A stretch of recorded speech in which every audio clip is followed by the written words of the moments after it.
کئی دوست آتے ہیں، خواتین بھی آتی ہیں، یہ بڑی پریشانیاں ہیں، سب کچھ ہے، بڑی پریشانی ہے۔ میں نے کہا بی بی آپ امتحان دے رہی ہیں، ایگزامینیشن ہال میں آپ کے لیے کوئی ریفریشمنٹ تو نہیں ہوتی، بلکہ آپ کو خود بخود پھڈے میں ڈالا جاتا ہے، اچھی خاصی آسان چیز کو الٹا سیدھا کر کے پیش کر دیا جاتا ہے۔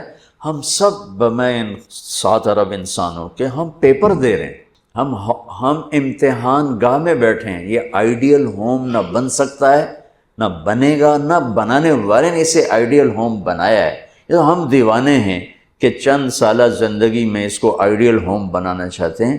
گزرگاہ ہے، مسافر خانہ ہے، اور اس پر زائد کیا ہے، لِيَبْلُوَكُمْ أَيُّكُمْ أَحْسَنُ عَمَلًا، کہ اس نے اس لیے ہمیں پیدا کیا ہے کہ ہمیں دیکھنا چاہتا ہے کہ اپنے عمل کو خوبصورت کون بناتا ہے اور دنیا کے ٹھیکروں پہ کون بک جاتا ہے، اپنی شخصیت کو کون بناتا ہے اور چیزوں پر کون بک جاتا ہے۔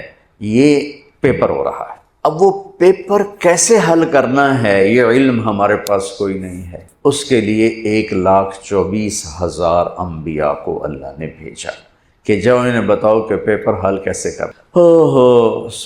تو سب سے آخر میں اللہ نے جناب رسول اللہ صلی اللہ تعالی علیہ وسلم کو دنیا میں مبعوث فرمایا، آخری کتاب، آخری نبی، آخری رسول۔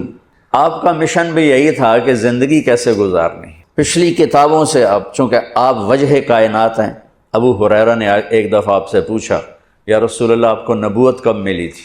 تو ابھی ربیع الاول گزرا ہے، گزر رہا ہے، تو 2-3-4 دن باقی ہیں۔ ہم کتنے جلسے ہوتے رہے، اس میں آپ یہ اس تاریخ کو پیدا ہوئے، اس تاریخ کو انتقال فرمایا، 40 سال کی عمر میں نبوت ملی، 63 سال کی عمر میں انتقال فرمایا۔ اپنے نبی کا جواب سنیں، یا رسول اللہ آپ کو نبوت کب ملی؟ تو کیا جواب ہے؟ 40 سال۔ کتابی جواب جو میں ڈھونڈ کے آپ کو بتا رہا ہوں، 40 سال 6 مہینے 10 دن۔ اور یہ کیلکولیشن ہے محرم، صفر، ربیع الاول کے لحاظ سے، دسمبر، جنوری، فروری کے لحاظ سے نہیں، اس لحاظ سے عمر اور کم ہوگی۔ 40 سال 6 ماہ 10 دن، یہ تو کیلکولیٹڈ جواب تھا۔ تو آپ یہ جواب آپ نہ دیتے، آپ فرماتے ابو ہریرہ 40 سال کی عمر میں نبی بنا، لیکن میرے نبی نے جواب کیا دیا؟ کنت نبیا وان آدم بین الروح والجسد۔ ابو ہریرہ ابھی آدم کی مٹی اکٹھی نہیں ہوئی تھی اور میں نبی بن چکا تھا۔ تو اب تو وجہ کائنات ہے۔ آدم علیہ السلام اور اماں حوا کا اللہ نے نکاح فرمایا، تو کہا آدم مہر ادا کرو اپنی بیگم کا۔ کہنے لگے جی کیا ادا کرو؟ تو نکاح تو جنت میں ہو رہا ہے، جنت سونے چاندی سے بھری پڑی ہے۔ اللہ کہتا تھا اتنا زیور ڈال دو، اتنا سونا دے دو۔ میرے اللہ نے کہا آدم آپ کی نسل میں میرے آخری نبی آئیں گے، ان پہ ایک درود پڑھ دے، بس یہی مہر ہے، یہی مہر ہے۔ تو اس سے اور تھوڑا پیچھے چلے جائیں، میرے نبی نے فرمایا کہ اللہ تعالیٰ نے پیدائش کائنات، پیدائش آدم نہیں، پیدائش آدم تو بہت تھوڑی عمر ہے، پیدائش کائنات کو 25-30 ارب سال ہو چکے ہیں۔ پیدائش کائنات سے 1000 سال پہلے اللہ تعالیٰ نے سورہ یاسین کی تلاوت فرمائی۔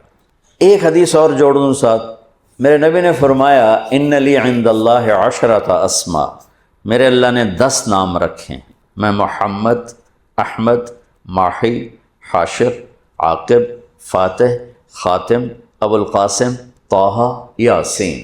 یہ آپ نے ایک ہی روایت میں، ایک حدیث میں آپ نے اپنے 10 نام بتائے۔ ویسے تو آپ کے صفات کے ساتھ آپ کے صفاتی نام بھی بے شمار ہیں۔